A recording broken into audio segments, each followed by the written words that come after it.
Baik, mungkin kita bisa mulai saja karena sudah waktunya. Terima kasih saya ucapkan atas kehadirannya semua. Selamat pagi. Assalamualaikum warahmatullahi wabarakatuh. Shalom, Om Swastiastu, Namo Buddhaya, Salam Kebajikan. Di sini kita kembali lagi di webinar diskusi lestari yang dilaksanakan oleh Korpasi, Forum Peduli Sampah Seluruh Indonesia. Perkenalkan, nama saya Hadawan Satyalensi Mare-Mare, di sini sebagai host dan moderator untuk sesi kita kali ini. Dan di sini juga kita udah kedatangan beberapa rekan-rekan kita dan juga di sini ada narasumber kita Pak Imade Andika. Di sini dengan hangat kita bisa bilang kita sebutnya Pak Deko lebih dekat. Jadi nanti kita akan coba membagikan apa saja yang menjadi perbincangan kali ini karena berkaitan dengan isu sampah dan kita sudah siapkan beberapa hal yang menarik untuk bisa kita bawa ke depannya. Sebelum kita memulai, kita karena sesuai konteks Korpasi Forum Peduli Sampah Seluruh Indonesia, ada baiknya kita mendengarkan dulu lagu kebangsaan kita Indonesia Raya.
Lagu lagu itu dibuka berpakai baju.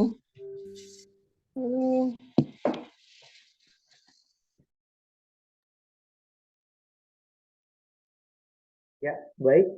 Kita barusan mendengarkan lagu Indonesia Raya untuk menambah semangat kita lagi karena kita apa yang mau kita lakukan ke depannya dari segala lini dan kali ini mau dari segi lingkungan dan sampah kembali itu untuk Ibu Pertiwi kita Indonesia Raya. Nah, sebelum kita memulai nanti paparan dari narasumber kita, di sini juga semakin banyak yang join. Saya ucapkan selamat datang kembali. Semoga koneksi dan teknis-teknisnya lancar. Kemarin juga sempat ada kendala, tapi kita juga berbenah ya. Di sini sebelum kita mulai, saya mencoba untuk menyampaikan paparan umum dari Korpasi. Sharing screen.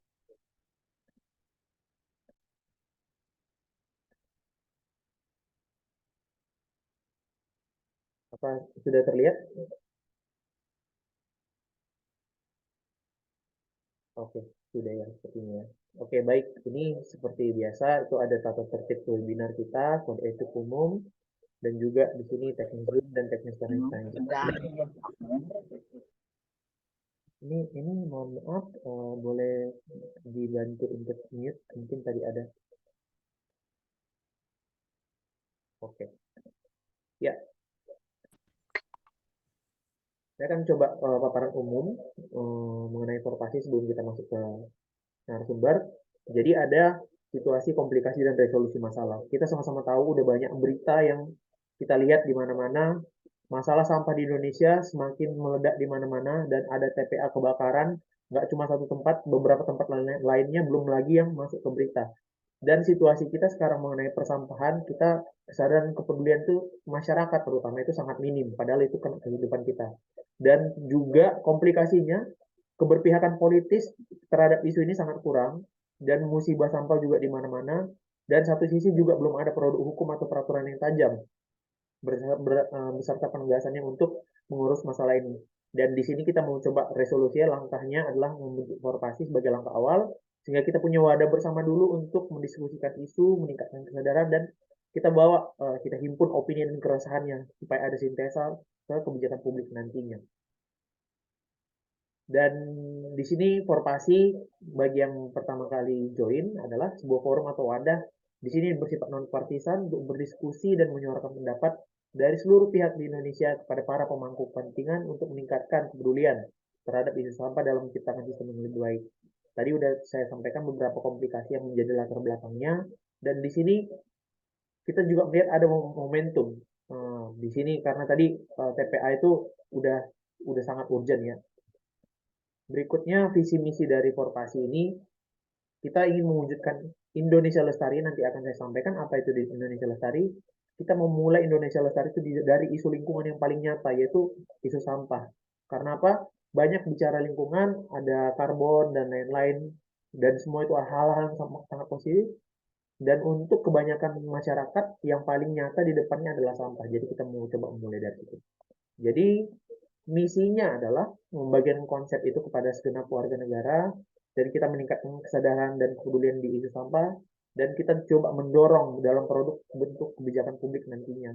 Dan untuk tujuannya itu relevan dengan kegiatannya sekarang seperti kita diskusi publik, menghimpun pertanyaan itu nanti akan kami kirimkan dari via chat, ada formulir, dan kalau misalnya ada sesi narasumber nanti kita bisa diskusikan langsung, dan kita ingin menanyakan kepada pemangku kebijakan dan para calon pemimpin negeri nantinya untuk memberikan solusi. Dan setelah itu kita ingin ada tindakan konkret apa saja yang bisa kita dorong tentunya supaya tidak diskusi kita tidak berhenti di sini. Nah, konsep Indonesia Lestari di sini udah ada beberapa hashtag dan lain-lain, pasti semua sudah melihat. Di sini saya ingin memperkenalkan gagasan ini, yaitu sebuah konsep ini yang dinamakan dengan nasionalisme lingkungan, yaitu bentuk kecintaan terhadap tanah air dan ibu pertiwi demi kelangsungan generasi ke depan, dan diejawantahkan dalam perbuatan nyata kita yang bertujuan untuk menjaga lingkungan berdasarkan nilai gotong royong yang sudah terkandung dalam urat nadi segenap warga negara Indonesia. Di sini saya ada sedikit foto, ada satu, itu kebetulan kampung halaman saya di Danau Toba. Di sini kita semua dari latar belakang yang sangat berbeda, tapi saya membayangkan suatu hari itu di saat kita peduli dan gotong royong menyelesaikan isu lingkungan, kita balik hidup tenang di kampung halaman kita masing-masing, meminum airnya yang bersih, menghirup udaranya yang bersih, dan kita semua tetap berbahagia ke depannya. Dan di sini sedikit kalau misalnya ada yang bertanya korporasi itu apa sih? Jadi ada beberapa prinsip-prinsip yang juga tertuang dalam logo korporasi. Kita di sini juga mengutamakan moderasi dan netralitas sebagai prinsip utama dari forum ini. Nah, sedikit profil saya, tadi nama saya sudah Hadi Muhammad Satelin Mare, domisili saya asalnya di Medan, Sumatera Utara, walaupun sekarang saat ini masih sementara di Bali. Saya sempat sekolah di SMA 1 Medan, sempat masuk di ITB di jurusan kimia, dan juga baru menyelesaikan dari Lemhanas, dari pemantapan nilai kebangsaan. Saya bekerja di beberapa non-profit, yaitu beberapa yayasan di daerah terpencil, dan sempat bekerja di pemerintah, dan juga di bidang sosial lingkungan. Di saat itu saya kebetulan berkenalan dengan Pak Diko, narasumber kita nanti, dan saat ini saya fokus di sebuah yayasan di bidang persampahan. Dan untuk hobi, saya senang ke alam, eksplorasi seni budaya kuliner Nusantara, sama diskusi lah seperti ini. Ada, jika Bapak Ibu ada waktu luang, bisa menonton juga karya kami di Netflix dengan film berjudul Pulau Plastik.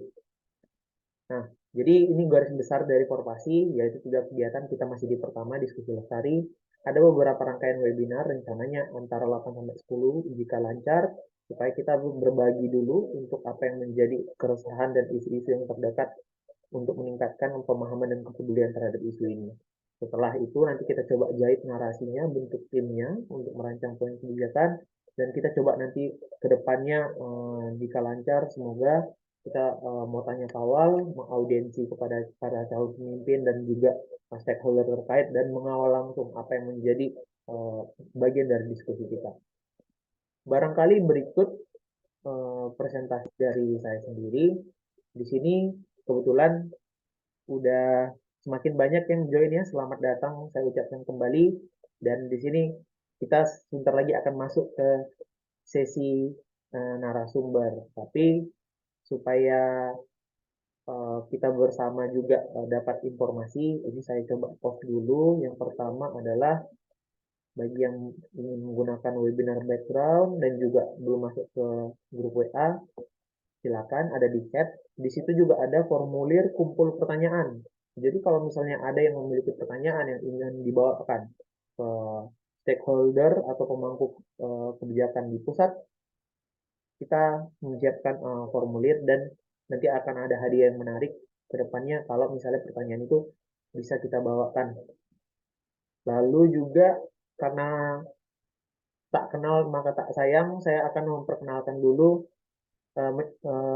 sebelum nanti menyapa Pak Deko di sini uh, ingin membagikan profil dari narasumber kita hari ini. Ya, di sini kita akan berdiskusi dan berbincang-bincang, berbagi bersama Pak Deko. Di sini nama lengkapnya, mohon koreksi Pak Deko kalau ada kesalahan. Nah, profil narasumber kita hari ini adalah Pak Deko, Pak Imade Andika Eskom, dari Gianyar, yaitu sebuah kabupaten di Pulau Bali. Nah, pendidikan dari SMA 1 Gianyar, sempat bersekolah dan sekolah tinggi di BINUS. Jenjang karirnya Pak Diko di sini sangat menarik dari marketing communication, terus ada beberapa di yayasan, di festival, prajuru desa, dan akhirnya sampai ke kepala desa. Dan Pak Diko nanti bisa akan bercerita kepada kita semua bagaimana perjalanannya, tentu saja sangat menarik. Ibaratnya kalau saya menangkap di sini dari seorang putra daerah sempat mengenyam pendidikan di luar kota dan kembali untuk membangun desanya sendiri dan khusus nanti bergerak di bidang persampahan. Barangkali itu untuk perkenalan profil narasumber.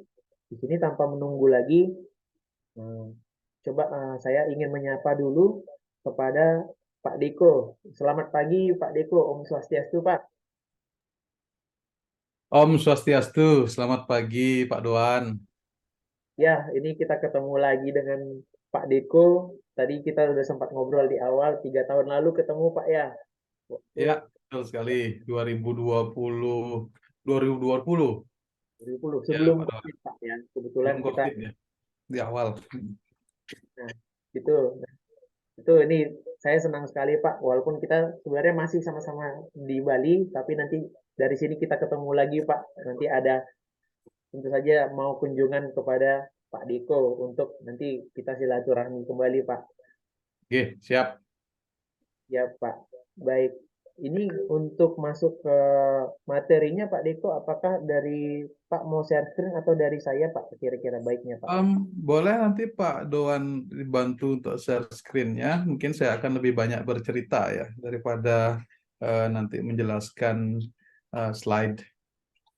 Baik Pak. Siap. Ini coba saya share dulu ya Pak ya. Ya, Oke, bentar.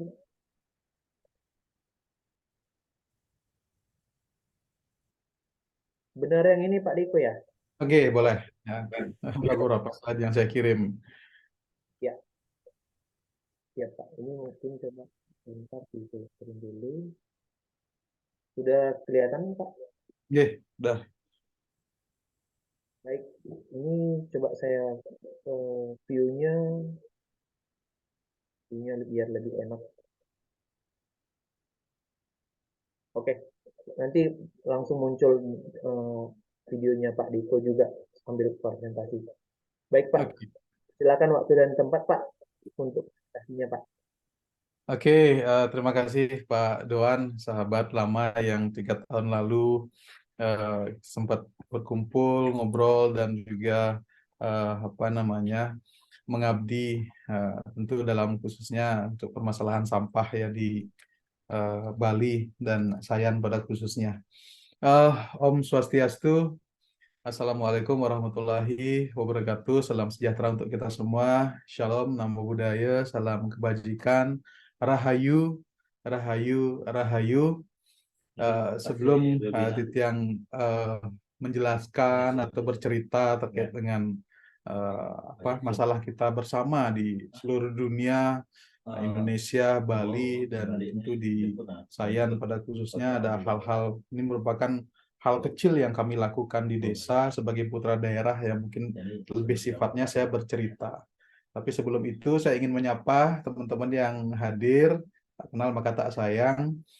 Seperti Pak Doan sampaikan tadi sudah dijelaskan nama Tiang Imade Andika, dan lebih dikenal dengan sebutan Deko gitu. Jadi Lideko gitu biasanya saya dipanggil sama adik-adik teman-teman milenial di Sayan dan Ubud pada umumnya.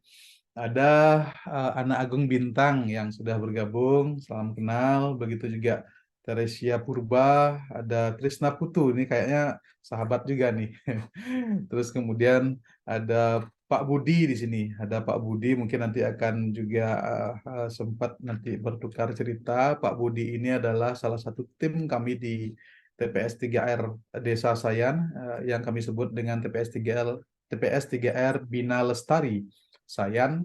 Jadi Pak Budi ini adalah manajer komunitas kami, Pak.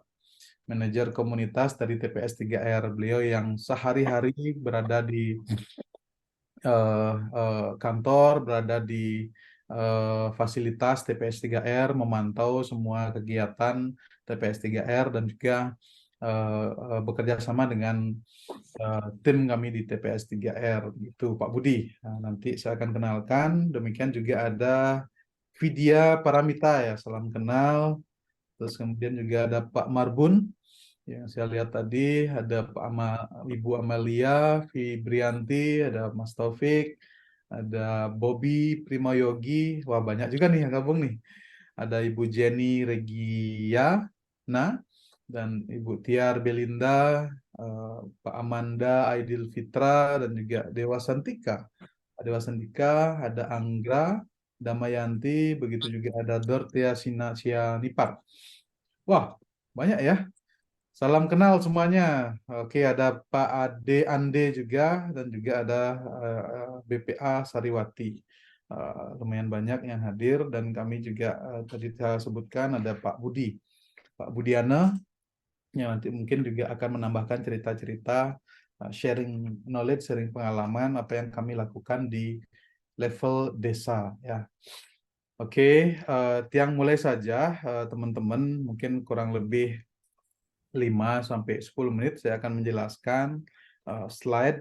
Tentu akan saya lebih banyak bercerita, tapi dalam hal ini saya pindahkan ke belakang ceritanya dulu, saya coba slide-nya dulu ya, yang kemarin memang sempat dibuat oleh Pak Budi. Jadi ini udah gampang ya, bisa dibaca. Luas kami sekitar 538,38 hektar. Dengan ini update terakhir di per Mei 2022, sekarang sudah nambah penduduk kami. Itu jadi dari 8.154, nambah lagi dikit, itu sekitar 8.250-an. Ya, nambah lagi 100 penduduk. Terus kemudian kami juga punya SK Desa Wisata, karena kami fokus ketika menjadi seorang kepala desa di tahun 2018. Fokus saya adalah desa wisata, terus kemudian berkembang menjadi Sustainable Wellness Tourism. Jadi kami fokus di tahun 2024-2023 ini ke Sustainable Wellness Tourism. Nanti akan saya bercerita lebih panjang lagi terkait dengan hal itu. Salah satunya yang faktor pendukung adalah TPS 3R di Desa Sayan ya. Total KK kami sekitar 2000-an, 1870. Silakan di next Pak Doan. Nah, kami akan bercerita terlebih dahulu terkait dengan pembangunan TPS 3R Bina Lestari ya. eh, sebelum TPS 3R Bina Lestari ini terbangun di tahun 2021, ya tentu kami ada cerita panjang yang kami bisa ceritakan dan kami bisa sharing cerita panjang bagaimana bisa terbangunnya TPS 3R Bina Lestari. Kami mulai di tahun 2018 sejak saya menjadi perbekal secara kedinasan. Kami berusaha sekali untuk membuat kerangka kerja, kerangka pikir, dan kajian-kajian yang kami lakukan di tahun 2018, tentunya dengan teman-teman seperti Pak Doan dari waktu itu, ada dari Merah Putih Hijau juga, ada beberapa yayasan yang kami ajak untuk melakukan kajian. Jadi di tahun 2019 ini, kemarin ini, kami tentu di desa, level desa hampir semua menghadapi permasalahan yang sama. Di Bali pada khususnya adalah terkait dengan permasalahan lahan. Lahan yang sangat sulit kami dapatkan pada saat itu karena kita tahu di Bali itu tidak ada lahan bengkok yang dikuasai oleh desa. Ya, lain halnya di luar Bali. Jadi itu kendala kami. Jadi lahan lebih dan biasanya sebagian besar dimiliki oleh desa adat. Kami ada dualitas, bukan dualisme ya, dualitas desa di Bali, yaitu desa adat dan desa dinas. Jadi secara kedinasan kami tidak mempunyai lahan bengkok, lahan kering atau lahan lebih. Bahkan kami di Sayan pun kantor kami, kantor kepala desa, kami masih hak guna pakai. Itu dimiliki oleh Dinas Pengairan dan kami diberikan hak guna pakai untuk kantor desa. Jadi kami ingin sekali pada saat itu 2019 bekerja sama dengan desa adat sebagai pemilik lahan, tapi memang menemui kendala-kendala dan kami lakukan langkah-langkah inisiatif dengan tentu melakukan sosialisasi, melakukan pendekatan secara komunikatif dengan pemangku di desa adat, seperti bendesa, seperti perjuru adat, dan juga tokoh-tokoh masyarakat. Dari 2019 kami berjuang sampai akhirnya dua tahun kemudian di 2021 bisa terbangun. Jadi butuh perjuangan 2 tahun untuk mendapatkan lahan ini. Nah, terus kemudian permasalahan kedua adalah dana. Ya, dana, di mana kami bisa mendapatkan dana sedangkan alokasi dana desa kami sangat terbatas. Ya, terbatas sekali apalagi untuk pembangunan TPS 3R. Nah, ini adalah permasalahan kedua yang kami hadapi, dan permasalahan-permasalahan selanjutnya yang ketiga tentunya terkait dengan yang tadi kita bahas atau disebutkan oleh Pak Bang Doan, adalah situasi politik dan juga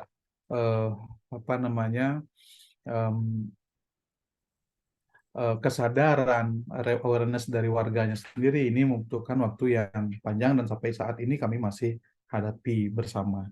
Jadi kembali ke cerita saya, pembangunan TPS 3R di Sayan ini memerlukan waktu 2 tahun untuk mendapatkan restu untuk izin penggunaan lahan dengan desa adat, dan bersyukur kami di tahun 2021 mendapatkan dana PEN ketika COVID, dan Gianyar dengan Bapak Bupati kami di Kabupaten Gianyar, Bapak Agus Mahayastra, memperjuangkan bukan cuma di pembangunan infrastruktur, pembangunan jalan, pembangunan gedung seperti Rumah Sakit Sanjiwani, Rumah Sakit Gianyar yang sudah sangat luar biasa pembangunan, sampai saat ini kami menikmati fasilitas termasuk juga berobat secara gratis di Gianyar.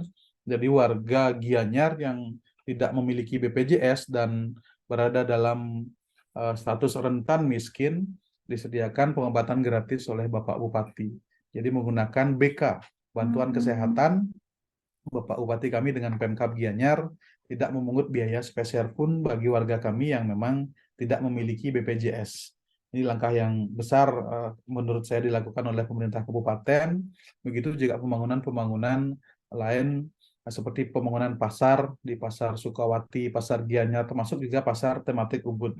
Jadi ini merubah wajah kami di Gianyar, dan tentu tidak di satu kota saja, tapi mencakup, menyasar, dan menyeluruh ke desa-desa. Nah, salah satunya dana PEN itu adalah dari peruntukannya adalah TPS 3R. Jadi ini kami merasa sangat beruntung, sangat lega sekali karena dari 2019 kami melakukan kajian 2019 kurang lebih 14 ton.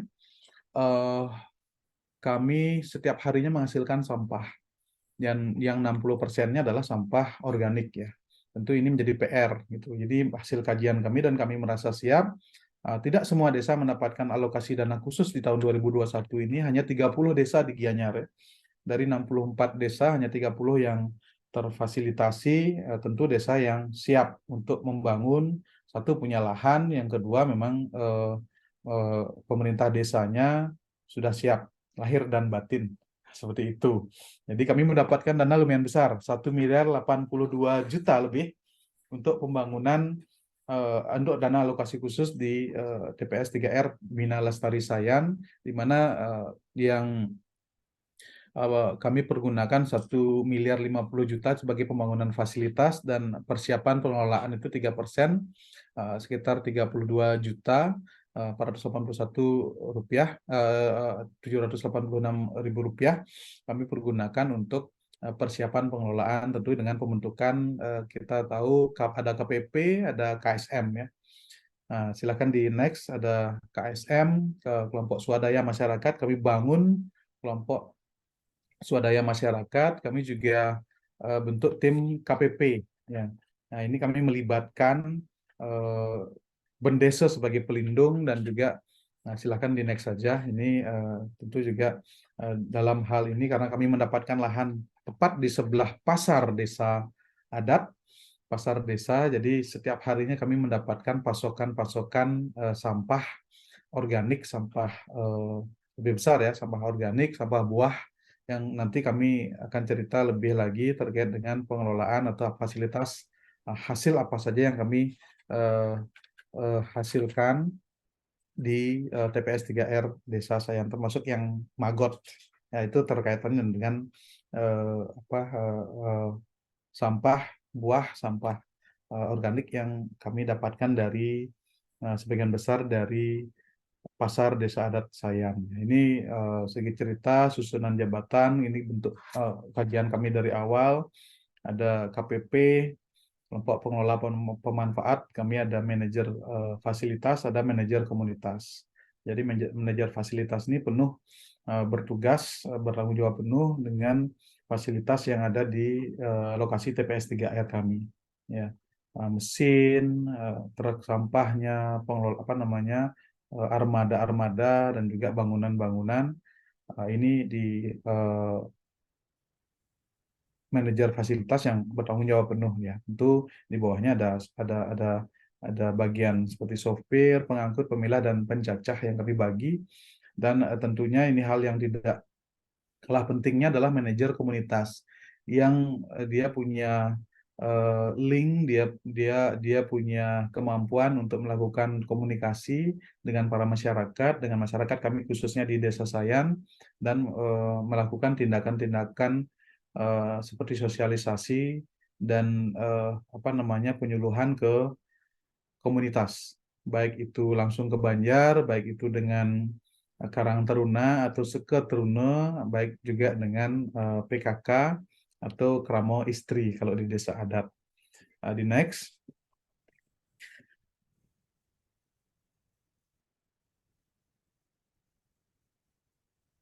Nah, ini adalah MOU ya. Jadi langkah yang kami lakukan pada saat pembangunan, kami disediakan lahan. Nah, setelah itu kami melakukan Memorandum of Understanding dengan desa adat. Jadi karena lahan desa adat ini disediakan tidak besar, tapi cukup menurut kami 6,25 are. Jadi kami lakukan MOU penandatanganan kerjasama selama 10 tahun. Tapi nanti tentu akan dikaji ulang lagi dan bisa diperpanjang ya. Nah, kemudian desa dinas kami sebagai desa dinas menyiapkan anggaran. Jadi selain dari anggaran pembangunan TPS 3R tadi, kami ada anggaran operasional sepanjang tahun. Karena kami rasa di awal tahun, mungkin sampai tahun kelima, TPS 3R belum bisa mandiri ya. Belum bisa mandiri, tentu kami ingin meningkatkan kesadaran warga. Satu, untuk memilah, yang kedua tentunya dia wajib untuk mengeluarkan biaya operasional untuk bisa TPS 3R ini berdiri sendiri dan lingkup circle economic benefit-nya jalan. Ya, jika nanti ada profit, nah niki apa namanya MOU dengan Desa Adat. Jadi setelah mungkin 2-3 tahun atau 5 tahun kami ada profit di sana. Jadi kesepakatnya adalah 50-50 dengan Desa Adat. Ini bentuk MOU. Dan juga seperti Pura, Kayangan, Pura Manco ini adalah pura di luar Kayangan 3. Ya, ini tentu menjadi bagian dari CSR-nya di TPS 3R. Jadi kami tidak memungut biaya seperti sampah upekara, sampah upacaran ini, yang ini tentu dengan syarat sampah organik. Nah, next.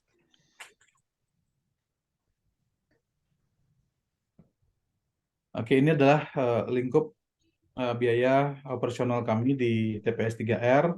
Ada biaya perawatan, alat-alat operasional, gaji pegawai tentunya secara operasional setiap bulan, dan operator, dan biaya-biaya seperti listrik, wifi, dan biaya bensin, dan segala macam. Next, ini standar. Nah, kapasitas kami di TPS 3R per harinya dengan lahan 6,25 are ini sekitar 750 kilo, di bawah 1 ton. Sedangkan tadi saya bilang kajian kami di tahun 2019 ada 14 ton sampah setiap harinya. Nah, ini menimbulkan pertanyaan, kemana sisa sampahnya itu? Nah, ini asumsinya dari pasar 300 kilo per hari dan 1 KK 1 kilo per hari. Ya, itu totalnya 750 kilogram atau kurang dari 1 ton per hari. Itu merupakan kapasitas kami di TPS 3R Sayang. Dan ini mungkin akan sebagai bahan diskusi nanti bagi teman-teman. Kami siap untuk menjawab dan sharing pengalaman kami. Kami ada beberapa solusi yang kami lakukan di Sayang. Silakan di next, Pak Dewan.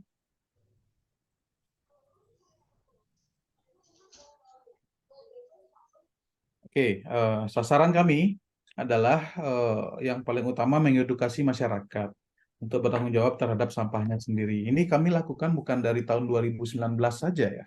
Kami rasa kita yang sebagai secara pribadi, kami sudah memulainya di tahun 2014. Jadi 5 tahun sebelum kami sebagai kepala desa untuk merancang TPS 3R ini. Jadi kami lakukan awal di tahun 2014, saya sebagai masyarakat milenial pada saat itu, anak muda, tentu dengan beberapa organisasi seperti Sekotrune di Banjarmasin sendiri, kami melakukan kegiatan bersih-bersih setiap 2 minggu sekali. Pagi, jam 6 pagi, kami ajak anak-anak kecil, tingkat SD, kami kumpulkan mereka, kami ajak juga para expats yang ada di Penestanan untuk jalan santai sambil memungut sampah. Ini mungkin bagian gerakan ada, setelah itu ada muncul gerakan Trash Hero ya. Kami sudah lakukan sebelumnya di Penestanan. Dan ketika itu di 2014 muncul Trash Hero Ubud dan kami sempat bergabung melakukan kegiatan memungut sampah plastik di areal desa, di areal jalan-jalan desa, dan juga kami sambil melakukan jalan-jalan pagi dengan anak-anak. Akhirnya selama 3-4 tahun setiap 2 minggu sekali kami lakukan dari tahun 2014. Jadi ini merupakan mungkin langkah awal kami ya, tidak serta-merta di tahun 2021 berdiri TPS 3R dan kami berhasil melakukan tidak seperti itu. Jadi ada langkah, ada banyak tahun yang kami lalui sebelum kami katakanlah berhasil mengedukasi masyarakat sebagian. Belum sampai saat ini masih menjadi PR yang besar, mungkin di mana-mana terjadi ya. Nah, ini menjadi PR yang besar untuk kita semua, bagaimana mengedukasi masyarakat untuk bertanggung jawab terhadap sampahnya sendiri. Ya, karena kalau ketika kita bercermin berkaca pada diri kita sendiri aja, saya sendiri nih sudah dari 2014 bergerak di bidang lingkungan khususnya penanganan sampah, tapi masih juga nih sekali waktu masalah sampah-sampah yang kecil itu masih tergabung. Misalkan yang paling gampang makan nasi bungkus. Jadi di sana harusnya bungkusnya dipisah dengan isiannya yang ada sisanya. Tapi kadang-kadang kita jadikan satu, gitu. Jadikan satu dan masuk ke sampah eh, anorganik gitu. Itu contohnya gitu. Ini masih menjadi PR diri sendiri juga dan butuh waktu dia pikir. Kemudian desa Sayan mandiri dalam pengelolaan sampah tanpa mengotori desa lain. Ini segaris lurus dengan kebijakan dari pemerintah provinsi ya. Ini merupakan bagian dari kerjasama pemerintah provinsi, kabupaten, dan desa. Nah, terus kemudian ini target kami, sasaran kami yang ketiga, mengurangi volume sampah yang dikirim ke TPA. Jadi kami sangat mengetahui bahwa adanya eh, peraturan gubernur nomor 47 tahun 2019 ini, jadi kita wajib untuk mengelola sampah kita sendiri. Jadi sampah organik kami kelola, terus kemudian sampah anorganik yang bernilai guna kami juga kelola melalui bank sampah, dan sisanya sampah residu baru kami kirim ke TPA. Pada saat ini kami masih mengirim beberapa ton sampah ke TPA setiap harinya, ya, yang terdiri dari sampah campur, sampah residu. Dan ini menjadi PR kita yang belum terselesaikan. Nah, ini sasaran kami adalah mengurangi sampah yang terkirim ke TPA. Demikian, silakan dilanjut Pak Doan, Mas. Dasar hukum kami ada 3. Peraturan gubernur, ini udah kita tahu semua ya. Dan kita juga punya Perdes. Ya, kami membuat Perdes di tahun 2020 terkait dengan penanganan sampah dan juga Perarem. Tidak cuma Perdes, tapi juga ada peraturan desa adat.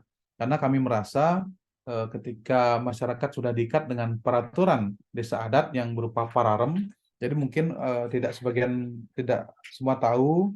Saya ingin jelaskan sedikit saja. Pararem ini adalah bagian dari awig-awig. Kalau di Bali namanya penyacah awig, atau lebih dikenal dengan penjelasan lebih rinci daripada awig-awig. Awig-awig itu peraturan desa adat. Jadi Pararem inilah penjelasan lebih rinci dari awig-awig. Nah, desa adat juga membuat Pararem di tahun 2022. Kami kerjasama, jadi 3 dasar hukum ini yang melandasi kami membuat TPS 3R Desa Sayan. Silakan di next.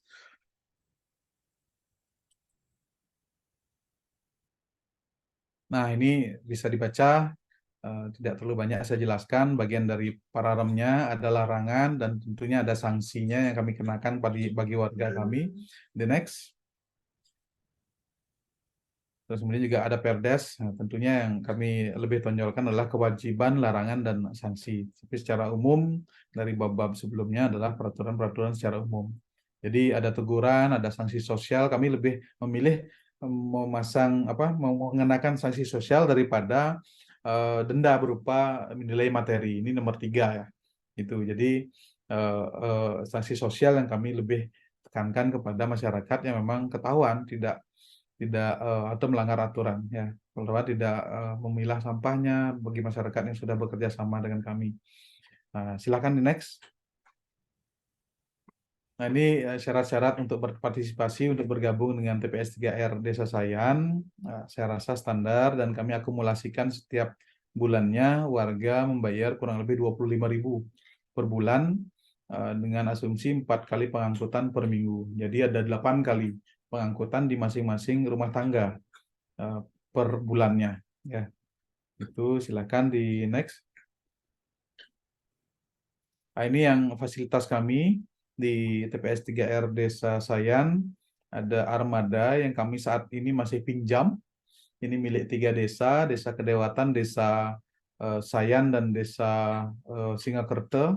Dan kami diizinkan untuk meminjam dan menggunakan armada truk sampah, dump truck yang besar, dan kami juga punya 2 unit mesin VR roda 3, 2 motor VR roda 3. Kami juga punya 2 unit mesin pencacah organik, 1 unit mesin pres plastik, dan 10 ton tong komposter. Ada blower set untuk kompos, kami pakai blower. Terus kemudian juga truk dump ini tadi masih sistem pinjam sewa, pinjam pakai di 3 desa itu. Jadi ini yang kami fasilitas yang ada di TPS 3R di Bina Lestari Sayan. Silakan di next, Pak Don. Produk. Produk yang kami hasilkan tentu kompos yang boleh kami jelaskan, sampaikan informasi berapa hektar ya? Berapa hektar ya Pak Budi? 5 hektar. 5 ton. 5 ton. Ya, kami sudah membagikan kompos secara gratis sebanyak 5 ton kepada 1,3 hektar petani atau lahan yang dimiliki oleh petani yang memang berkomitmen untuk mengubah soil-nya menjadi organik. Jadi kami belum bisa bilang organik, tapi kami sudah mencoba untuk merubah kontur tanah, merubah tanahnya menggunakan pupuk kompos. Ya, kami juga punya kompos cair, POC, pupuk organik cair. Terus kemudian juga kami menghasilkan ekoenzim. Kebetulan ada profesornya ekoenzim di Sayan, ada Pak Profesor ya beliau ya, Doktor Pak Doktor Nyoman Rai, beliau juga di Majelis Desa Adat. Terus kemudian kami juga menghasilkan maggot dari lalat BSF ya, Black Soldier Fly. Kami juga mempunyai plastik daur ulang. Jadi ini press plastik yang tadi saya sampaikan. Ini ada 5 produk kami yang sudah kami hasilkan sampai saat ini. Silakan di next. Ini servis yang kami lakukan, ada pengangkutan setiap hari sesuai jadwal, jadi ada pengangkutan panggilan, event, pernikahan, odalan, kami juga bedakan, sampai juga ada perabasan general cleaning, tim TPS 3R kami siap siaga untuk melakukan itu kepada masyarakat yang membutuhkan, terus kemudian kami juga menerima bank sampah, selain bank sampah yang ada di TPS 3R, kami juga ada masih masih konsisten, masih komit dengan bank sampah yang ada di Banjar-Banjar. Kami ada 8 banjar di Sayan dan setiap bulannya atau sesuai dengan jadwal yang mereka atur, mereka mengumpulkan sampah yang bernilai guna ke Balai Banjar dan membentuk bank sampah. Jadi ini yang kami masih lakukan di Sayan. Semoga tidak stagnan karena situasi pariwisata sudah meningkat. Jadi secara penghasilan di Ubud pada umumnya dan di Sayan pada khususnya sudah mulai meningkat juga. Demikian juga edukasi. Nah, ini kami masih melakukan baik dengan datang langsung, dengan konvensional, baik juga melalui media ya, media sosial. Dan terakhir kami tentu melakukan kajian-kajian penelitian sebagai sebuah suksesi dari program yang kami lakukan. Silakan di next, Pak Duan. Oke, ini mungkin terakhir pendukung kami, tentu pemerintah, dan ini mungkin nggak perlu saya jelaskan. Ada Bumi Sasmaya di sana, ada KSM, ada Merah Putih Hijau, yang setiap tahunnya kami duduk bersama untuk melakukan suksesi dan evaluasi dan monitoring terhadap perkembangan TPS 3R kami di Sayan dan langkah-langkah apa yang bisa kami lakukan di tahun-tahun berikutnya. Demikian. Matur semua untuk semua. Maaf mungkin lebih dari 10 menit malah ya saya menjelaskan tadi, target saya 10 menit. Jadi mungkin waktu nanti yang serahkan kembali ke Pak Doan. Sementara waktu kalau ada pertanyaan, ada diskusi, ada sharing lagi. Dan kami, Pak Budi ada tambahkan? Nah, mungkin ada Pak Budi nanti yang bisa juga memberikan masukan-masukan atau memberikan sharing pengalamannya. Silahkan juga. Dan Titiang sebagai kepala desa tadi disebutkan ada visi misi dari Forpasi, visi misi dari Forpasi terkait dengan apa yang bisa diberikan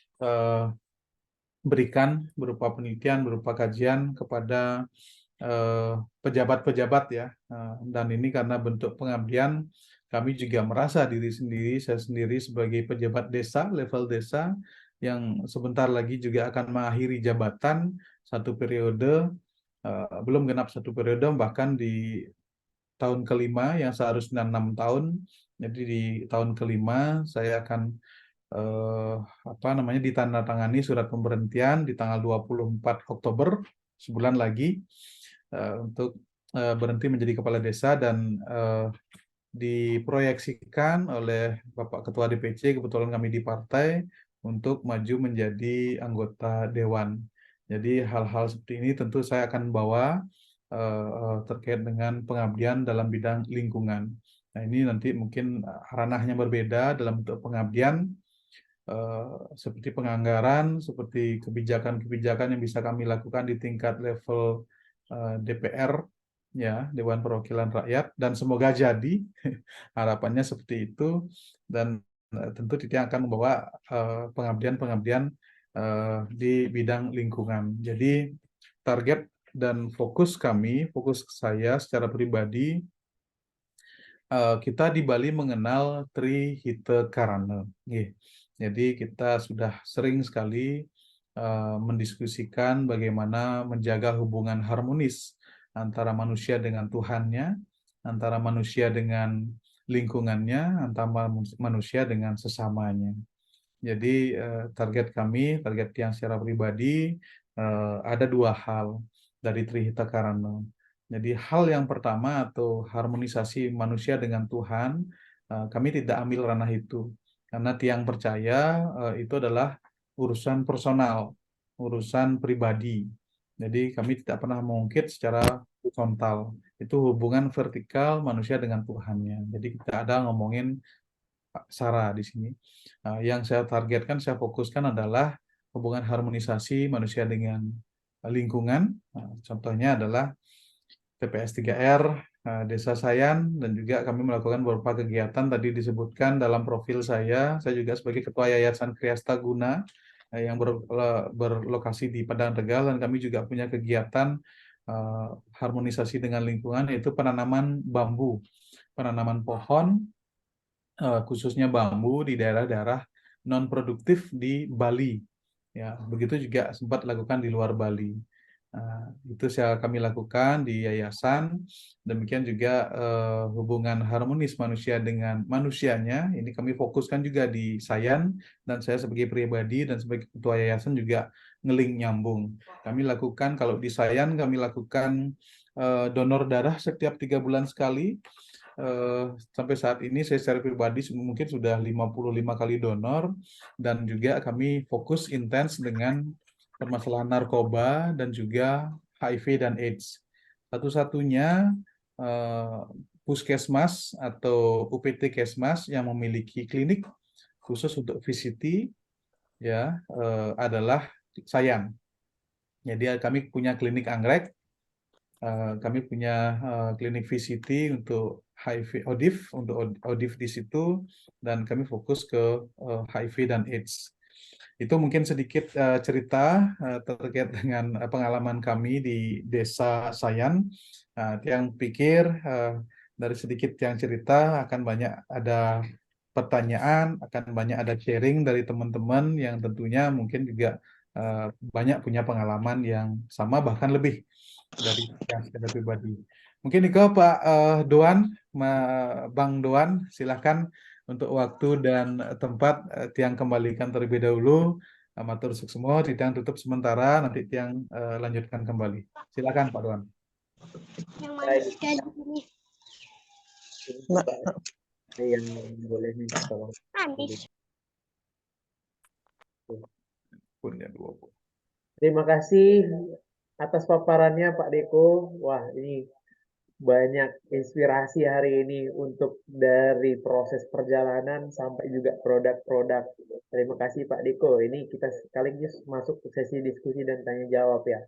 Nah, oke, ini supaya mempersingkat waktu karena di sini ada beberapa pertanyaan di chat. Nah, di sini ada mungkin coba saya mempersilahkan dulu bagi yang hadir untuk langsung dapat bertanya ya. Nanti setelah nanti hadirin bisa langsung udah dapat sesi langsung bertanya sama Pak Deko melalui pertanyaan, baru nanti kita coba melangkah ke chat. Barangkali demikian ya. Mungkin ada satu dua yang ingin mengangkat tangannya mau bertanya langsung kepada Pak Deko.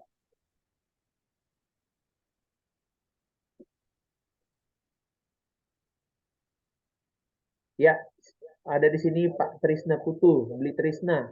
Silakan Beli untuk langsung bertanya ya.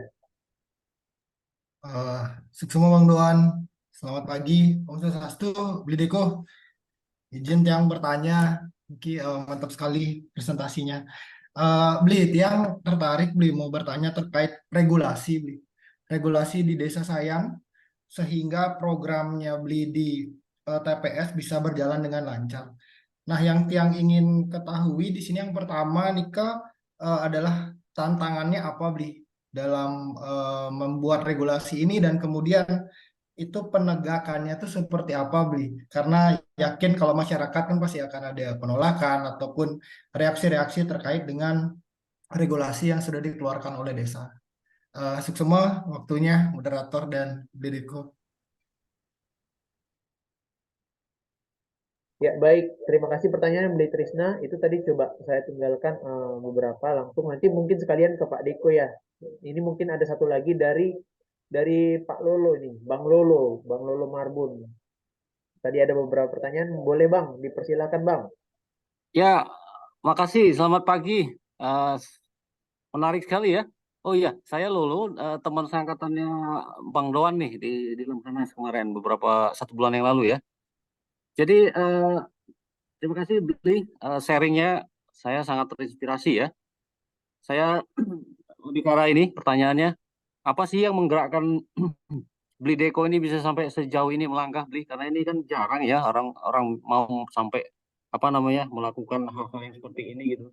Nyata memang permasalahan sampah ini di sekitar kita, tapi apa nggak peduli gitu loh. Nah, sekarang ada rekan-rekan yang masuk ke tahapan ini apa namanya menggerakkan masyarakat society untuk mulai mulai peduli dan mungkin nanti terlihat nanti kalau sebenarnya ada hitung-hitungan yang bisa dilihat sebenarnya kalau itu mungkin di sharing secara finansial atau secara komersial atau ekonomi mungkin menarik untuk di share supaya kita juga see the other side of garbage gitu.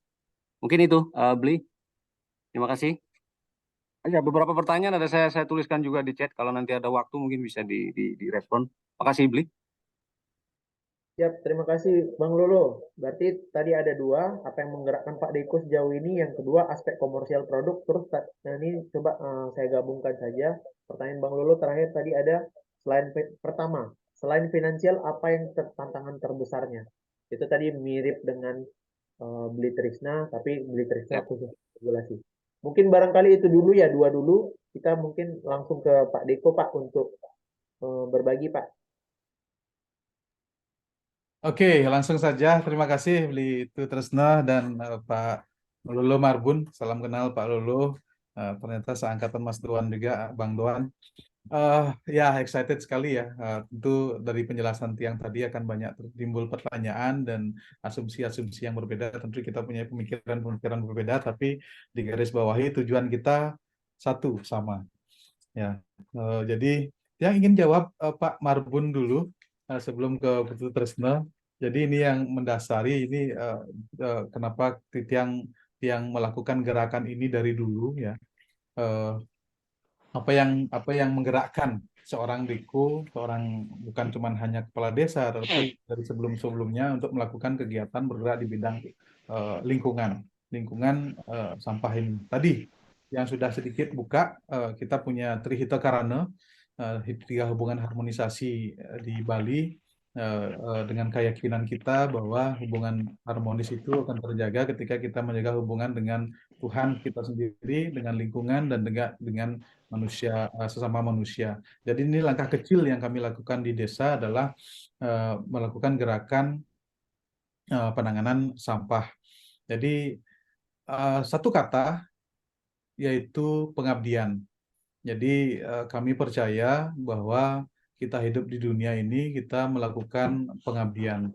Jadi ini adalah langkah yang kita lakukan yaitu pengabdian dan bahasanya dalam bahasa Bali kami sebutnya swadharma. Jadi apa yang kami lakukan selama hidup, selama menjadi seorang manusia, kami tentu harus mengabdi untuk kebaikan lingkungan kami di mana bumi kita dipijak. Jadi itu yang menggerakkan, yang mendasari atau secara fundamental mendasari gerakan Titian secara pribadi dan kami mempengaruhi warga kami di Sayan untuk melakukan swadharma. Jadi bahasanya swadarmaning kahuripan. Jadi bagaimana kita memberikan fokus tentang apa yang bisa kita berikan, bukan apa yang bisa kita dapatkan. Jadi itu yang mendasari gerakan Titiang secara pribadi, dan Titiang memberikan mungkin sebagai provokator juga ya di kalangan milenial, dalam tanda kutip provokator positif ya dalam hal ini. Ayolah kita di Ubud ini kita mengenal dunia pariwisata, dan kita hidup di lingkungan pariwisata, kita mendatangkan banyak wisatawan, dan tentu hal yang paling fundamental ini harus bersih. Lingkungan kita harus bersih, dan kita harus kelola sampah kita yang kita hasilkan. Bukan cuma mereka bawa sampah ke sini, tapi kita juga mesti mengelola sampah yang kita hasilkan, dan menunjukkan kepada mereka bahwa kita sudah siap penanganan dan pengelolaan sampah di desa khususnya ya, itu di Ubud secara umumnya. Nih, begitu kira-kira Pak Lolo Marbun, dan Tiang lanjut ke Pak Putu Trisno, sahabat Tiang. Nih, tantangan kalau ngomong mungkin bisa dilihat mata saya sendiri ya, dan senyum saya, tantangannya berat sekali, sangat berat. Jadi Tiang tidak bilang Tiang berhasil, tapi Tiang ingin menyampaikan bahwa ini langkah-langkah konkret, langkah-langkah kecil yang kita lakukan sejak dari tahun 2014. Dan ini tentu PR panjang sekali, ya puluhan tahun bahkan di Bali pada khususnya. Kita bisa benar-benar meningkatkan kesadaran masyarakat kita, anak-anak muda khususnya yang sekarang ya. Kalau dulu saya berpikir ada orang tua itu susah sekali untuk digerakkan, untuk dimintakan tanggung jawabnya. Karena mereka dari zaman dulu, generasi X, kita terbiasa membuang sampah itu ke ke halaman belakang rumah. Kalau di Bali ya, kalau di Bali kita sebutnya tebe gitu. Jadi karena dulu sampahnya sebagian besar sampah organik, jadi itu kembali otomatis menjadi pupuk kompos. Tapi seiring berjalannya perkembangan zaman, tentu lebih banyak kita menghasilkan sampah anorganik, plastik terutama gitu banyak, yang dulu juga dibakar sama masyarakat, sama orang-orang tua kita, generasi X kita. Gitu. Jadi agar gen Y, gen Z kita tidak melakukan hal yang sama, makanya saya pikir sebagai seorang gen Y, generasi Y, jadi umur 30 sampai 40-an ini, jadi kita wajib menjadi jembatan. Ya, menjadi jembatan. Satu sisi orang tua ya sudahlah, nggak bisa mereka kita ajak untuk sadar, susah sekali, tapi anak-anak muda ini kita harus sadarkan gitu dari awal, bagaimana kita mengelola lingkungan kita dengan baik. Tentunya tantangan terkait dengan regulasi yang ada di desa ini banyak sekali ya, Pak Putu Tresno. Yang pertama terkait dengan kita mengadakan TPS 3R ini perlu waktu 2 tahun untuk sosialisasi. Jadi ketika dalam sebuah program, salah satunya TPS 3R sebagai goal-nya, Titiang sebagai kepala desa selalu berkerangka pikir 4 langkah gitu. Langkah pertama adalah inisiasi, kita harus benar-benar membuat suatu kajian, kita benar-benar membuat suatu survei, dan kita bentuk tim yang memang sepemikiran dengan kita. Ini langkah inisiasi. Kemudian setelah langkah inisiasi, tentu kita akan melakukan langkah sosialisasi. Dan sosialisasi ini ternyata membutuhkan waktu yang panjang sekali, 2 tahun. 2 tahun kami membutuhkan waktu sampai langkah ketiga, implementasi kami bisa lakukan. Terwujudnya TPS 3R Bina Lestari Sayan. Dan langkah keempat, evaluasi monitoring dalam sebuah suksesi ini sangat penting untuk melakukan langkah-langkah selanjutnya. Minimal kalau tidak bisa melanjutkan, ada hal yang kita tinggalkan untuk para pemimpin kita selanjutnya. Nah, seperti itu. Jadi ini langkah suksesi sangat penting sekali. Ada 4 kerangka dasar yang selalu Titiang pegang teguh dan sampaikan kepada rekan-rekan semua. Nah, seperti itu. Jadi tantangannya saat pertama bagaimana menemukan lahan, tentu masyarakat ada yang tidak setuju, ada yang menolak. Dalam hal ini sudah jelas ya, sampah itu bau, dan kita harus menunjukkan bahwa ketika ada TPS 3R itu sampahnya nggak bau, ya seperti itu. Jadi kita tunjukkan, sampai-sampai saya berani bertaruh gitu. Bertaruh dalam artian kalau seandainya bau, ini banyak yang salah satu contoh pengalaman kami di Desa Sayan, warga menolak secara langsung, chat kepada tiang sendiri, terus kemudian juga menyebar isu di media sosial, sampai-sampai saya berani bertaruh bahwa ketika sampah yang sudah dibawa ke TPS 3R dan kami tidak berhasil mengelolanya dengan baik dan menimbulkan bau, kami akan tutup TPS 3R. Nah, hal-hal seperti itu kami berani lakukan karena kan saya merasa yakin dengan pengalaman dan beberapa pengalaman teman-teman di luar Sayan juga, kami sempat survei dan memang tidak bau. Jadi saya sangat merasa yakin 100% ini tidak bau dan Astungkaro itu berhasil dilalui. Jadi stigma masyarakat terkait dengan sampah dari TPS 3R itu bau berkurang dan hampir tidak ada sekarang, tidak ada protes lagi. Oh, ternyata malah lebih bagus daripada dulu sampahnya dibuang berserakan menunggu pengangkutan, itu malah lebih bau. Kalau TPS 3R sudah tidak menimbulkan bau yang busuk, bahkan harum ya, karena kami punya maggot dan makanan dari hasil buah-buahan seperti jeruk dan makanan buah-buahan kami dapatkan setiap hari. Bahkan dengan adanya ekoenzim juga ini mengurangi bau yang dihasilkan. Tentu dengan pengolahan sampah organik di TPS 3R yang dengan baik tidak menimbulkan bau.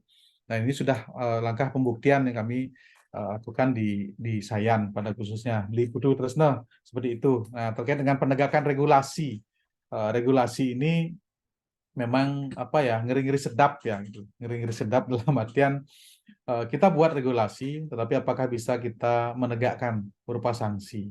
Nah, ini tidak serta-merta ya. Satu sisi, belum semua masyarakat kami berlangganan TPS 3R. Artinya kesadarannya belum semua. Ya, belum semua, mungkin baru 20% ya. Dari 100%, baru 20% yang berlangganan. Sisanya 80% kemana nih? Nah, itu jadi pertanyaan. Apakah mereka sudah melakukan pemilahan sampah, dan apakah mereka sudah melakukan pemilahan sampah dan sampah organiknya mereka tanam di lahan kebun belakang atau di halaman belakang rumahnya.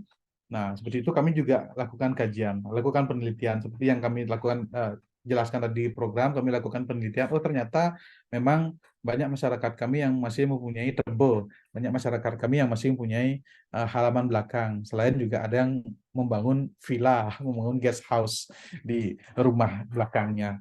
Jadi mereka ada yang mengumpulkan sampahnya, menanam di situ, ada juga yang membuat lubang biopori. Jadi di pura-pura di Sayan ada sebagian besar pura yang sudah dibuatkan lubang biopori oleh perjuru puronya, oleh masyarakatnya. Demikian juga sama pekarangan rumah yang dalam beberapa kunjungan kami temukan memang ada lubang biopori. Jadi sampah organiknya yang mereka hasilkan sebagian besar dimasuk ke lubang biopori. Dan tentu ini menghasilkan pupuk kompos juga dan mengurangi sampah. Jadi kami lakukan penelitian seperti itu.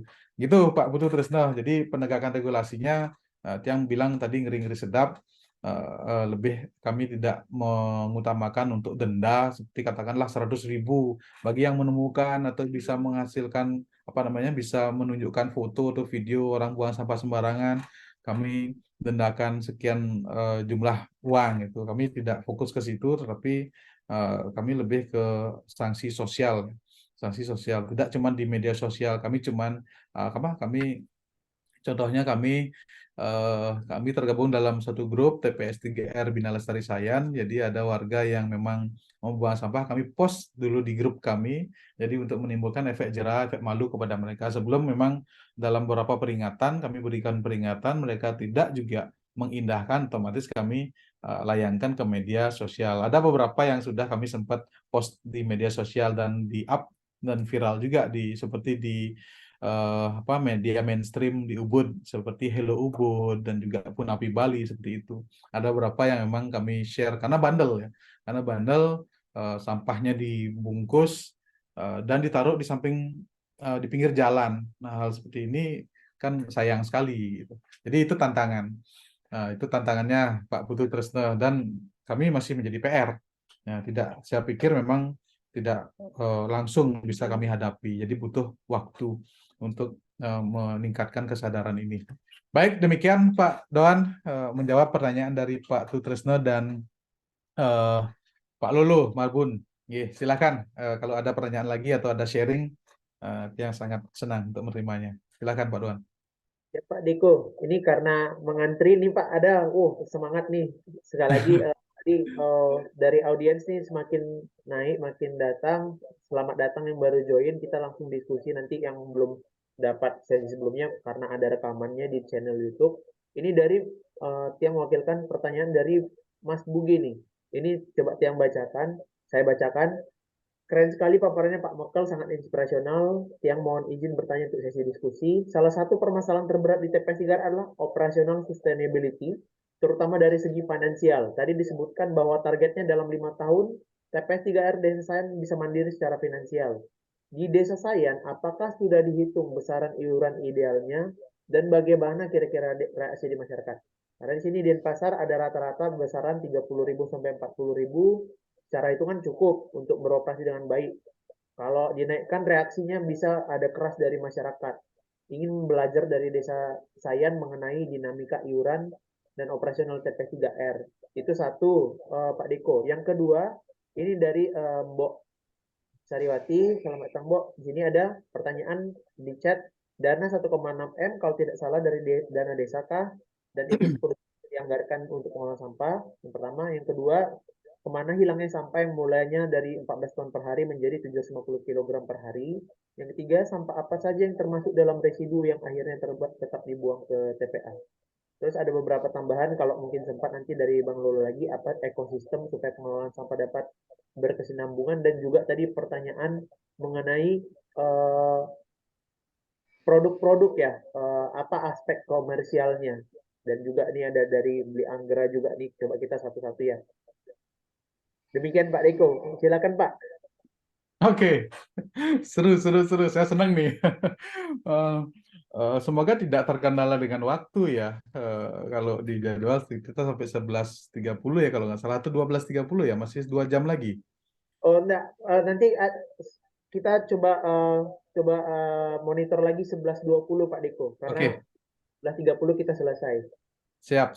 Saya akan coba cepat dan semoga walaupun cepat saya coba akan sangat konsisten singkat, jelas dan padat untuk menjelaskan ini. Yang mulai dari Bapak Bugi ya. Pak Bugi ini keren sekali paparannya Pak Mekel yang itu. Saya langsung saja nih, salah satu permasalahan terberat adalah operasional sustainability, benar. Makanya Tiam bilang tadi targetnya adalah 5 tahun. Jadi tahun pertama, tahun kedua, tahun ketiga kami mungkin sepenuhnya masih biayai dari anggaran APBDes, anggaran pendapatan dan belanja desa. Ya, dari tahun ke-4, tahun ke-5, jadi sudah ada penghasilan yang didapatkan, yang dihasilkan oleh TPS 3R dengan pungutan dari warga dan juga dari pemilik pemilik usaha di Sayan, yang berada di Sayan ya. Ini target kami secara finansial, secara target jangka panjangnya adalah 5 jangka menengah mungkin ya, 5 tahun. Jadi kami sudah bisa hitung-hitungan mandiri. Jadi ini ada hitung-hitungan. Sebetulnya saya ada beberapa slide lagi berupa saya bawa, cuman belum saya sempat share ke Mas Duan.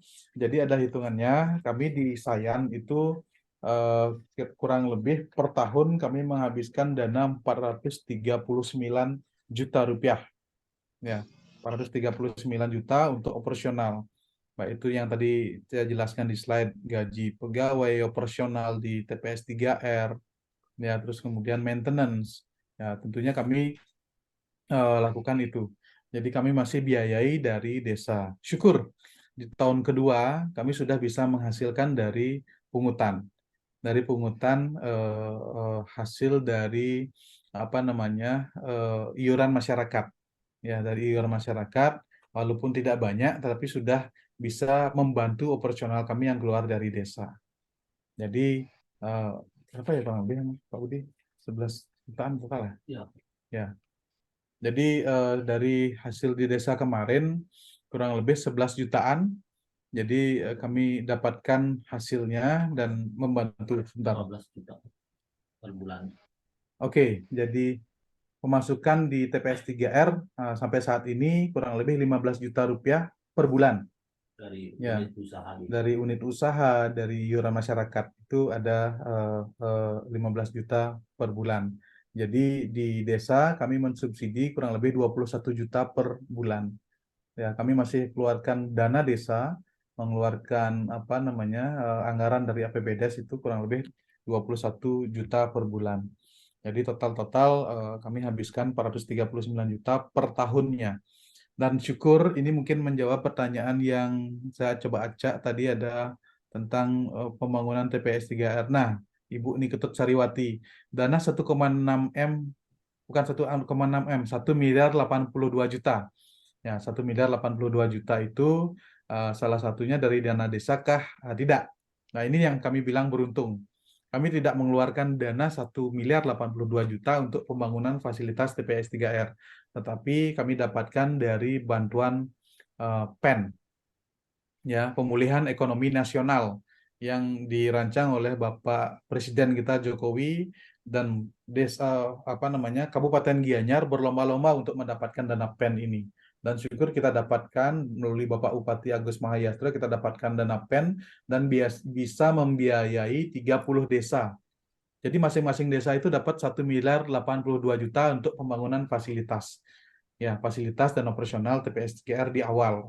Jadi kami merasa sangat terbantu. Jadi kami cuma mengeluarkan dana operasional per tahun sekarang. Sampai mungkin tahun kelima nanti masih keluarkan sampai pada akhirnya TPS 3R itu bisa berdiri sendiri tanpa dibantu oleh dana desa atau APBDes. Ya, seperti itu.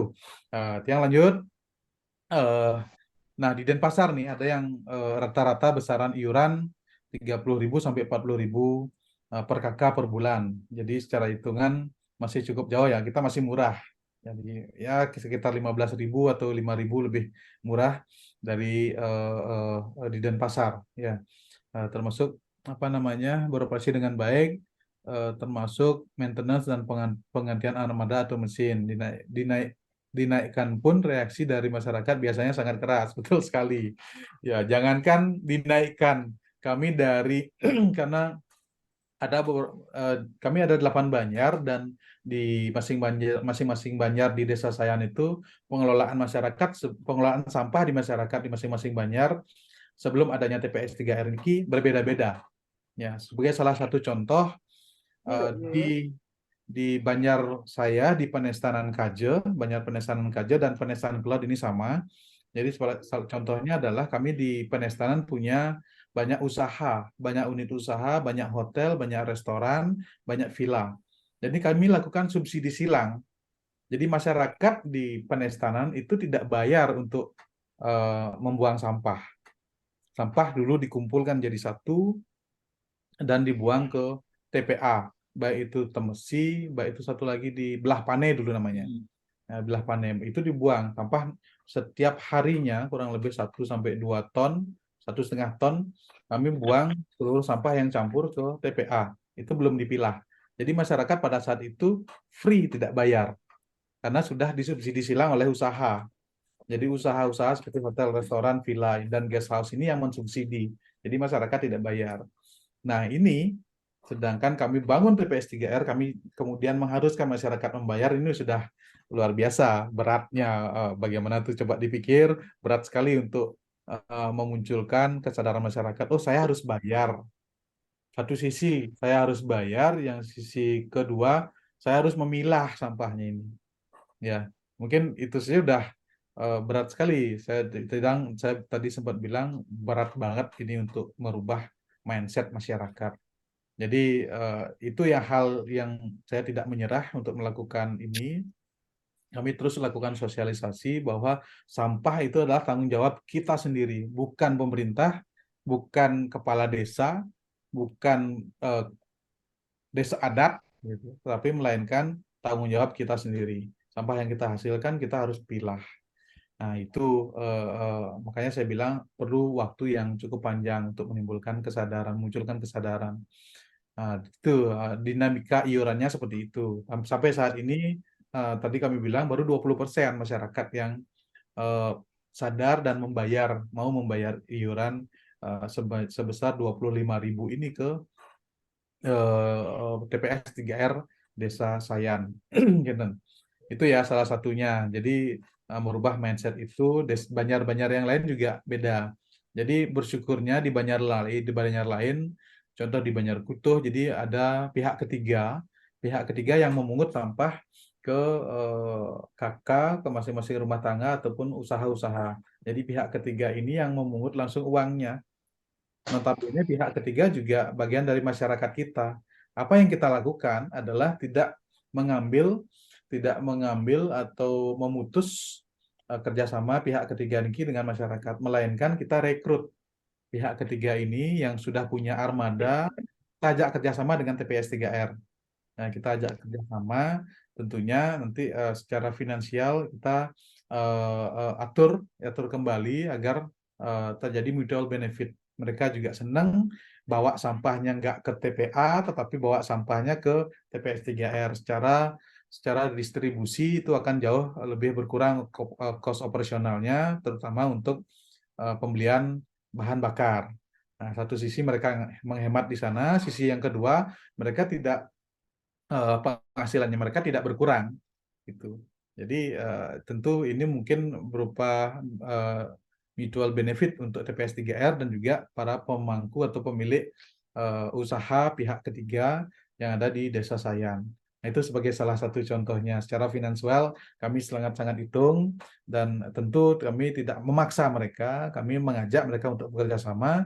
Kalau yang mau, monggo silahkan. Kalau yang tidak, monggo juga. Nah, ini pelan-pelan. Slow but sure, seperti itu. Mungkin saya bisa lanjutkan ya, terus ada lagi ya, bagaimana aspek. Oke, dari Pak Lolo juga bagaimana aspek komersial. Oh, ini juga sudah terjawab. Terus kemudian menarik mendengar sharingnya apa yang menggerakkan. Oh, ini juga sudah terjawab. Terus ada Trisna yang tadi ya sama. Saya lanjutkan Ibu Ketut Sariwati yang nomor 1 sudah terjawab.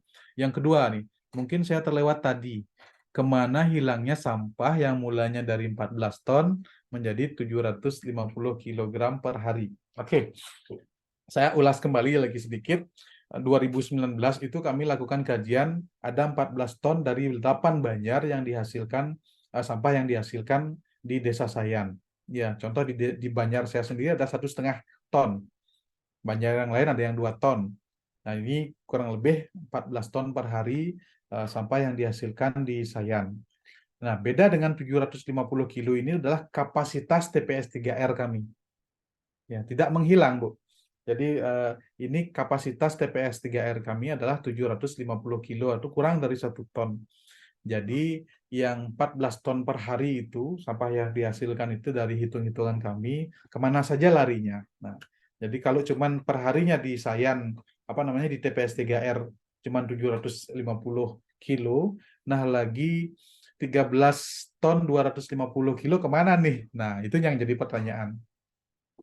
Nah, itu yang di pertanyaan, itu ada yang masih, jujur saja, emang ada yang masih dibawa ke Temesi oleh pihak ketiga.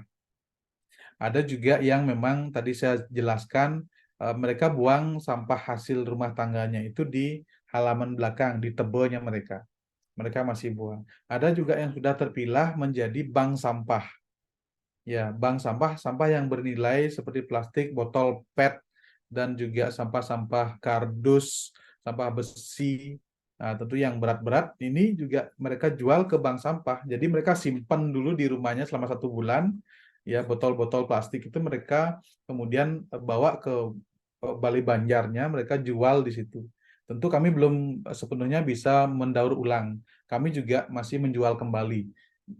Pihak ketiga ada banyak pihak ketiga yang memerlukan sampah-sampah tersebut yang kami sudah kumpulkan di bank sampah. Jadi terpecah dia, yang 14 ton itu ada yang saya bilang tadi dibuang yang organik sebagian besar dibuang di halaman belakang, ada yang masuk ke biopori, lubang biopori, terus kemudian juga ada yang ke bank sampah. Jadi sisanya adalah sampah residu itu nah ini penjawab pertanyaan yang ketiga. Sampah apa saja yang termasuk dalam residu yang akhirnya tetap dibuang ke TPA. Nah itu dia, sisa dari yang tidak bernilai. atau sisa dari yang bernilai ya. Dalam artian sampah organiknya sudah kami kelola.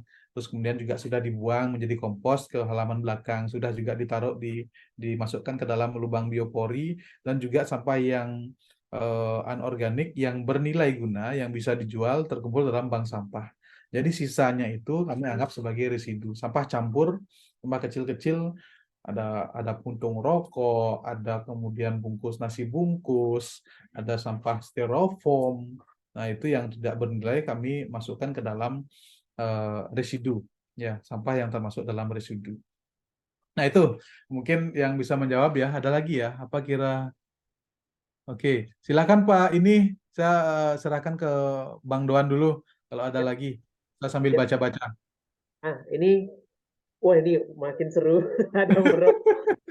Nah, sampai tadi ada yang nanya, tadi ada Pak Made kalau nggak salah ya. Itu nanya kalau di luar ini sesinya apakah ada WA yang bisa dikontak, mungkin nanti bisa ke TPS 3R Sayan atau bagaimana Pak? Tadi pakai kontak yang tadi ya Pak ya.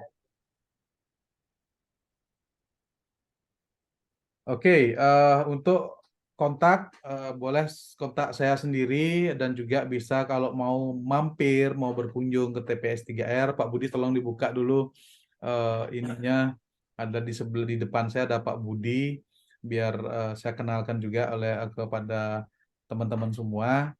Kalau ada yang berkenan mampir berkunjung ke TPS 3R Desa Sayan, ya buka. Nah, ini adalah Pak Budi. Beliau adalah manajer komunitas TPS 3R. Jadi beliau banyak menerima kunjungan. Terakhir apa ya Pak Budi ya? Dari Kalimantan. Nah, dari Kalimantan, dari para kades di Kalimantan Selatan ya? Ya, Dekat-dekat Kutai. Ya, dari Kutai. Ada kurang lebih 5 kades ya, dengan perangkat desanya mampir ke TPS 3R saya. Sebentar, saya mute. Ini ragu. Oke, kurang lebih 5 kepala desa terakhir berkunjung di tahun 2022 kemarin, juga sempat Ibu Rektor dari UGM juga sempat berkunjung ke TPS 3R dengan para dekan, dan kami juga ingin membuat suatu gebrakan-gebrakan dan ide-ide dari desa, ide kecil dari desa, di mana kami sangat membutuhkan akademisi dalam hal ini untuk melakukan kajian yang lebih lanjut lagi. Nah, kami juga iseng mau membuka wawasan, bukan cuma di Indonesia tapi di luar negeri. Contoh mungkin di Singapura mereka bisa membereskan sampahnya dalam 1 hari, ya. Nah, bagaimana tuh seperti itu? Nah, bisa nggak kita lakukan di Bali? Bisa nggak kita lakukan di Indonesia? Contoh-contoh seperti itu. Mungkin ini proyeksi ke depan ya. Sebelumnya PR terbesar kita adalah meningkatkan kesadaran. Itu Pak Doan. Kira-kira Riki, saya kenalkan Pak Budi. Silakan, mungkin ada sedikit penyampaian dari Pak Budi. Silakan Pak Budi. Izin Pak Doan. Ya Pak. Ya, selamat pagi semuanya. Om Swastiastu. Perkenalkan, nama saya Iwayan Budiana. Saya tugaskan Pak Deko selaku manajer komunitas di TPS 3R. Tentunya dari itu kan tugas utama saya yaitu mengkoneksi semua pihak di Desa Sayan, baik dari adat maupun dari dinas, karena di Bali itu ada dua organisasi, tentunya dari adat dan dinas, dan kebetulan di Desa Sayan itu ada 2 desa adat Sayan dan desa adat Penestanan, itu berbeda. Makanya dari itu tugas saya untuk memberikan sosialisasi tentang adanya TPS 3R. Apa yang sudah saya lakukan yaitu yang pertama yaitu sosialisasi dari ibu-ibu PKK, kemudian dari Banjar. Kalau di Bali itu ada Banjar, ada Paruman, ada semodel rapat bulanan, kemudian turun ke sekolah,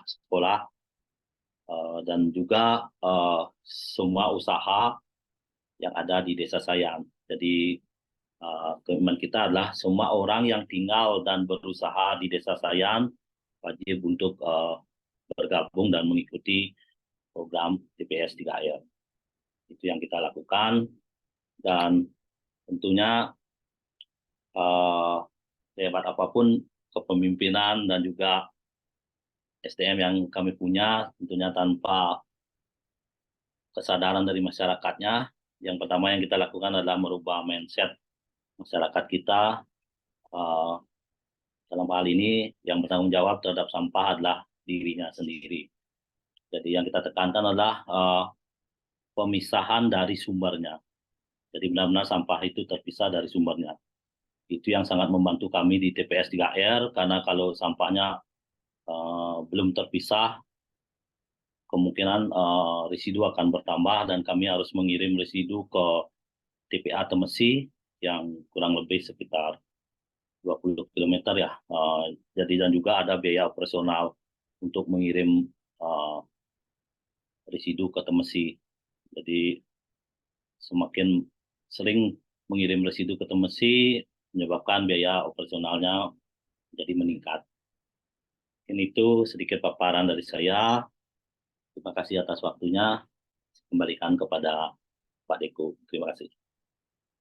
Oke, Pak Budi, terima kasih. Nah, itu sedikit penjelasan dari manajer kami, manajer komunitas TPS 3R. Jadi hal yang mungkin bisa saya garis bawahi bagi teman-teman, mungkin nanti akan juga bisa mengabdi di desa, bisa mengabdi di level kelurahan atau di tingkat RT RW yang level paling bawah di pemerintahan. Hal yang mendasar, yang fundamental adalah komunikasi, dan kita punya tim yang memang benar-benar komitmen dan segaris dengan pemikiran kita. Jadi tidak perlu banyak-banyak, mungkin 1-2 orang, bahkan 5 orang sudah cukup, bisa membawa perubahan untuk hampir sebagian besar masyarakat di desa kita. Nah, mungkin itu ya sedikit tambahan dari kami. Silakan waktu dan tempat yang kembalikan kepada Bang Doan. Ya, Terus. terima kasih Pak Deko. Ini menginspirasi sekali. Untuk forum mohon izin sedikit tambahan waktu karena ini seru sekali. Dan kalau ada pertanyaan yang mungkin belum bisa terakomodir pada hari ini bisa dapat disampaikan karena ada beberapa. Cuman yang saya juga ini ingin men-share sesuatu kepada publik. Kenapa? Ini juga kepada Pak Deko juga. Karena kenapa itu sempat kepikiran untuk mengajak atau dan mengundang Pak Deko dan TPS 3R Sayan untuk menjadi narasumber Forpasi. Itu jawabannya adalah karena ini. Ada satu hal yang menginspirasi kita semua.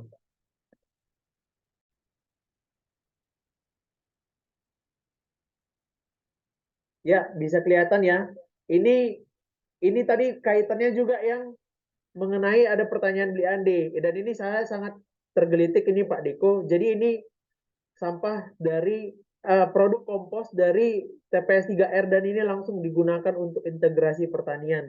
Ini menurut saya ini luar biasa sekali sehingga nanti ke depannya bisa berputar ya Pak Deko. Dari produk itu bisa dapat juga terputar kembali ke alam karena itu banyak zat nitrogennya dan lain-lain dan di sini juga Sobat Korpasi bisa lihat di Instagramnya di Desa Sayan ya, TPS 3R Desa Sayan. Ya ini salah satu bentuk dari kompos yang sudah dihasilkan TPS 3R. Ini menurut saya ini sangat luar biasa sekali. Jadi bayangkan daripada ibaratnya dapur kita atau desa kita menjadi pabrik sampah, terutama yang organik, lebih baik dia menjadi pabrik kompos ya Pak Deko ya.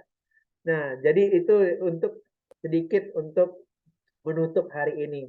Jadi sekian mungkin terima kasih sekali untuk pemaparan hari ini Pak Diko dan juga dari forum saya rasa juga masih banyak yang belum tersampaikan.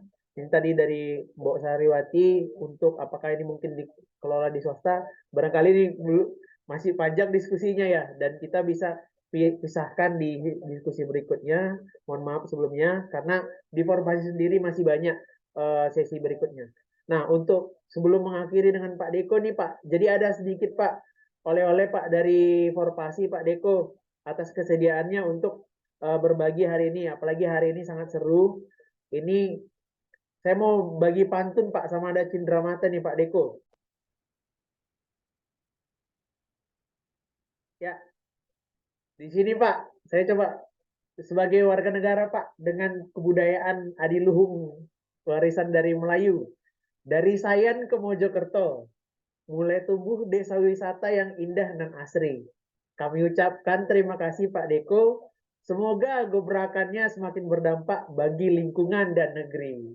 Ya, Matur semua, ya Pak. luar biasa. Nanti ini Pak ada sedikit Ganteng juga tuh, cindera ganteng. mata ini. Ini kita koordinasi Pak ya untuk kunjungan ke TPS 3R. Tadi juga ada Bang Lolo barangkali waktunya juga pas untuk langsung berkunjung ke TPS 3R sembari menyerahkan cindera matanya ke Pak Deko langsung Pak ya. Begitu. Siap, Pak, siap. Siap. Nanti juga kepada sobat informasi yang lainnya di sini hari ini rekamannya akan ada di channel YouTube itu Forum Peduli Sampah Seluruh Indonesia. Kemarin nanti kemarin sudah direkam beberapa sesi dan bisa dilihat kembali bagi yang tidak bisa hadir dan juga ke depan kita akan dokumentasi kegiatan di situ. Dan juga untuk pengumuman terakhir kepada Forpasi di sini ada kita masih membuka di Indo Relawan dan juga bisa ke email saya langsung. Kita memerlukan satu orang staf konten media sosial dan kesekretariatan. Kemarin sudah ada beberapa yang mendaftar. Semoga berjalan dengan baik karena masih ada banyak kegiatan sampai November ke depan. Bisa disampaikan juga CV-nya. Dan sebagai pengumuman terakhir untuk minggu depan karena kita terus mengejar isunya, ada tim dari Pancawara Bali di sini anak muda penggerak lingkungan.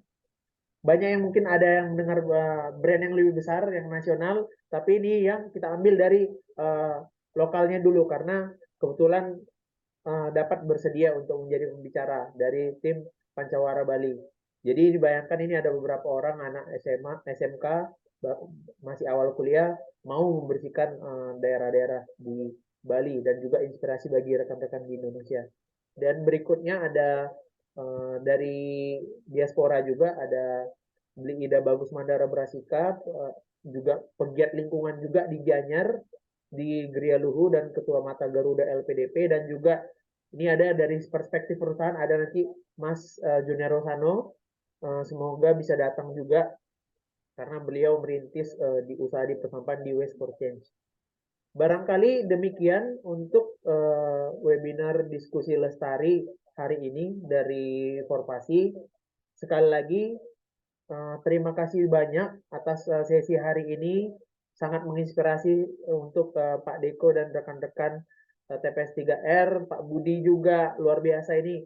Banyak yang ingin tahu dan ingin mengontak. Nanti kita di grup Forpasi akan kita share barangkali kontak yang bisa dihubungi ya Pak Deko ya. Dan juga tadi ada yang minta materinya juga Pak Deko barangkali untuk kita bisa bagikan karena di grup kebetulan sudah banyak yang join walaupun belum bisa semua hadir hari ini tapi semoga dari situ menjadi kita terkumpul kesadaran yang dari kita masing-masing yang mau peduli dan bisa membagikan ini ke jaringan-jaringannya sehingga ini masalah sampah ini bisa untuk selesai. Baik, akhir kata sekian demikian untuk webinar Forpasi. Jadi di sini juga sambil juga saya pindahkan dalam bentuk galeri untuk merekam apa saja siapa saja yang dapat hadir hari ini. Ini mohon izin di slide yang ini di capture saja untuk dokumentasi dan ada slide kedua ya. Oke, baik. Terima kasih semuanya sudah join ke webinar ini. Sekali lagi udah meluangkan waktunya luar biasa di waktu hari Sabtu, di mana yang lain mungkin berwisata. Di sini semua memiliki kepedulian terhadap isu ini dan luar biasa sekali. Semoga dapat dibagikan insight-nya dan inspirasinya ke rekan-rekan sejawat dan sejaringan. Tanpa mengurangi rasa hormat juga mohon maaf kalau misalnya ada kekurangan dari saya sebagai host dan moderator. Kalau misalnya ada salah kata dan ada kekurangan, semoga kita bisa lebih baik ke depannya. Terima kasih semua. Jadi akhir kata, wassalamualaikum warahmatullahi wabarakatuh. Shalom. Om Santi Santi Santi Om. Namo Buddhaya, salam kebajikan. Terima kasih semuanya, Sobat Formasi. Terima Sampai ketemu. kasih. Terima Sampai kasih. ketemu. Sehat-sehat semua. Terima kasih, Bli. Terima kasih, Doan. kasih. Terima kasih Bang Lolo. Luar biasa. Terima kasih buat semua. Sukses semua. Sampai jumpa Yes. next Ya. webinar ya. Sukses semua.